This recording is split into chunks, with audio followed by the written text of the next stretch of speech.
Good afternoon, everybody. How are you today? So, for those of you who don't know me, my name is Emily Walker, and I am currently reading the book of The Awakening. So, I've had this on my shelf for a while. And when I say a while, a long while, maybe about 2 years or more, but I haven't had a chance to go through it. So, today I was just looking through my library to say, hey, what can I focus on for a short period of time and create content with, share with the people based on the knowledge things I know, things I've experienced. And I went online and I picked up this book and I looked at it and I checked on YouTube and I saw where Oprah was interviewing the writer and she read out a day there, and I found that it was like a devotional, right? Something you read on a daily. So I picked it up today. Today is July 26, 2024, and I've actually read it.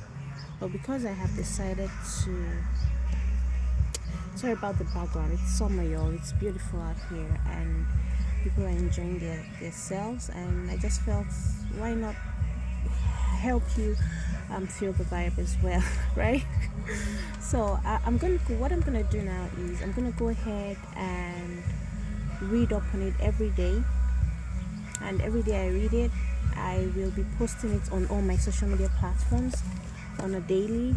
I think time stamping it is gonna help me to also hold myself accountable, because sometimes you forget these days, right? And time stamping would also help us to be accountable, those of you who are following me. So before much ado, let's jump right into. So I've done 2 minutes of intro, so now let's jump right into it. So like I said, today is July 2026, and today is House of Clay. House of Clay.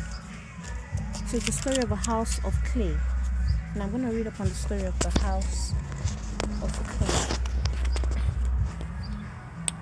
The only reason we don't open our hearts and mind to other people is that they trigger confusion in us that we don't feel brave enough or sane enough to deal with.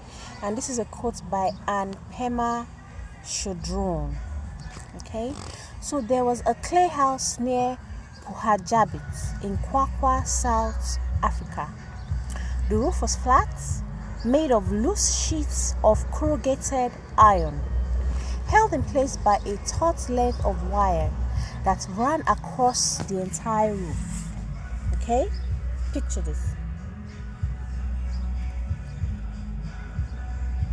Each end of the snug wire was tied to a huge bag of sand, and both hung heavily on opposite sides of the house.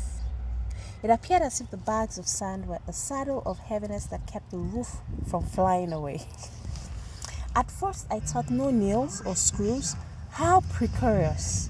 But for some reasons, the scene stayed with me until I realized that the people who lived there could open their homes to the sky when things turned glorious. Can you beat that? Now, this simple clay house seemed an image of adaptability and balance, a way to make it through the storms and a way to open to the heavens. Now, the heavy bag of sands were an honest and removable grounding. Look at that. Now, it makes me wonder, how much do I nail down permanently? How much of my pain comes from ripping up what I've over-fastened on days I need to see the sky? How many of you actually go out to see the sky?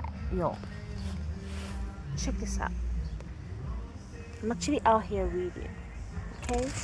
So the activity for the day is for you to sit quietly in your home and imagine the roof imagine where you are, right? The roof, the room you're in. Imagine it without a roof, just like that. What's the raw light pouring in? Can you imagine that? Like I'm sitting out here, it's about 8 p.m.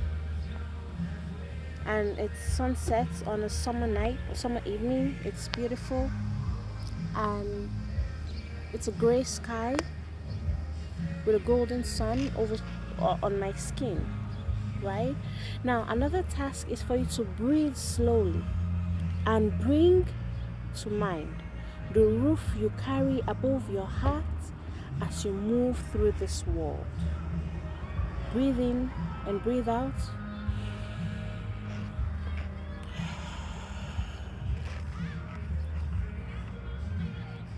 Now think to yourself, how many roofs do you have that is permanently nailed in your life?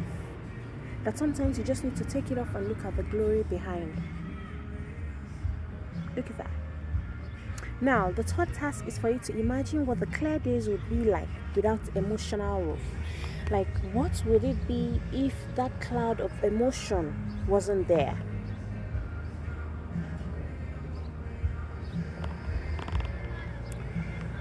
And as you inhale, try to feel the pull where your protection roof is fastened. Is it in the center? Is it at the front? Is it at the back?